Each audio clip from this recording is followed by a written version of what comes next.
ಚಟುವಟಿಕೆಯನ್ನು ಪ್ರಸ್ತುತಪಡಿಸಿರುವಂತಹ 4ನೇ ತರಗತಿಯ ಶ್ರೇಯಸ್ ವಿದ್ಯಾರ್ಥಿಗಳಿಗೆ ಇಂಜಿನಿಯರಿಂಗ್ ಧನ್ಯವಾದಗಳು.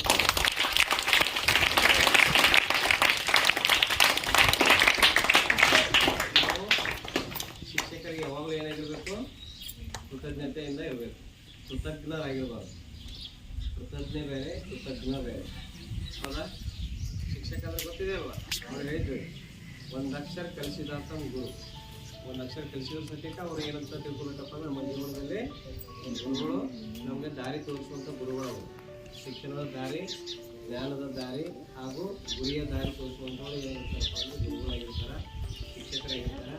ನಮ್ಮ ಜೀವನದುದ್ದಕ್ಕೂ ನಾವು ಅವ್ರಿಗೆ ಏನಪ್ಪ ಅಂತಂದ್ರೆ ಯಾವಾಗಲೂ ಗೌರವದಿಂದ ಉಳ್ಕೊಳ್ಬೇಕು, ಗೌರವವನ್ನು ಕೊಡಬೇಕು. ಮುಂದೆ ಒಂದು ರೀತಿಯಾಗಿರೋದು, ಇನ್ನೊಂದು ರೀತಿಯಾಗಿರೋದು ಮಾಡಬಾರ್ದು. ಅಂದರೆ ಯಾವಾಗಲೂ ಈಗ ನೋಡ್ರಿ, 7ನೇ 3ನೇ 8ನೇ ಶಿಕ್ಷಕರು ಬಂದ್ರೆ ಅವ್ರಿಗೆ ಕೆಲವೊಂದು ಗೌರವ ಸರಿ ಕೊಡಲ್ಲ. ಆ ರೀತಿಗೆ ದೂರಾಗಿದ್ದಾವೆ ಶಿಕ್ಷಣ ಜೀವನದಲ್ಲಿ. ಆ ರೀತಿಯಾಗಿ ಇರಬಾರ್ದು. ಅದಕ್ಕೆ ಏನಂತ ಕರಿತಾರಪ್ಪ ಅಂತಂದರೆ, ಇದ್ದಾಗ ಒಂದು ರೀತಿ, ಇರಲಾರ್ದಾಗ ಒಂದು ರೀತಿ. ಹೌದಲ್ವಾ? ಸೊ ಆ ರೀತಿ ಇರೋದು. ನಾವು ಎಷ್ಟೇ ಬೆಳೆದ್ರು ಸಹಿತ ನಾವು ಶಿಕ್ಷಕರಿಗೆ ವಿಧೇಯರಾಗಿರ್ಬೋದು. ಈಗ ರಾಷ್ಟ್ರಪತಿ ಇರ್ತಾರೆ ನಮ್ಮ ದೇಶದ ದೊಡ್ಡ ವ್ಯಕ್ತಿ ಅಂದರೆ ರಾಷ್ಟ್ರಪತಿ. ಹೌದಾ? ರಾಷ್ಟ್ರಪತಿಗೆ ಕಲಿಸಿದವರು ಯಾರು? ಗುರುಗಳೇ.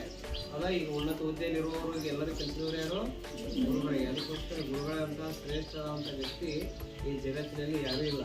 ಅದಕ್ಕೋಸ್ಕರ ಮೊಟ್ಟ ಮೊದಲು ನಿಮ್ಮ ಜೀವನದಲ್ಲಿ ಯಾರಿಗೆ ಪ್ರಾಶಸ್ತ್ಯವನ್ನು ಕೊಡಬೇಕಪ್ಪ ಅಂತಂದರೆ ಗುರುಗಳಿಗೆ. ನೆಕ್ಸ್ಟ್ ಬಿಟ್ಟರೆ ತಂದೆ ತಾಯಿಗಳಿಗೆ ಅತಿ ಹೆಚ್ಚಿನ ಪ್ರಾಶಸ್ತ್ಯವನ್ನು ಕೊಡಬೇಕು.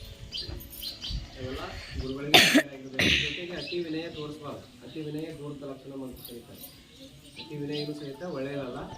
ನಾವು ಯಾವ ರೀತಿಗೆ ನಾರ್ಮಲ್ ಆಗಿರ್ತೀವಿ ಇಲ್ಲಿ ಶಾಲೆಯಲ್ಲಿ, ಅದೇ ರೀತಿ ಅಂತ ನಮ್ಮ ಜೀವನದಲ್ಲಿಯೂ ಅವ್ರು ಭೇಟಿಯಾದಾಗ ಅದೇ ರೀತಿ ಅಂತ ನಾರ್ಮಲ್ ಆಗಿ ನಾವು ಏನಪ್ಪ ಅಂದ್ರೆ ಅವರೆಲ್ಲ ಮಾತನಾಡಿಸುವಂಥದ್ದು ಕಲ್ತ್ಕೊಳ್ಬೇಕು.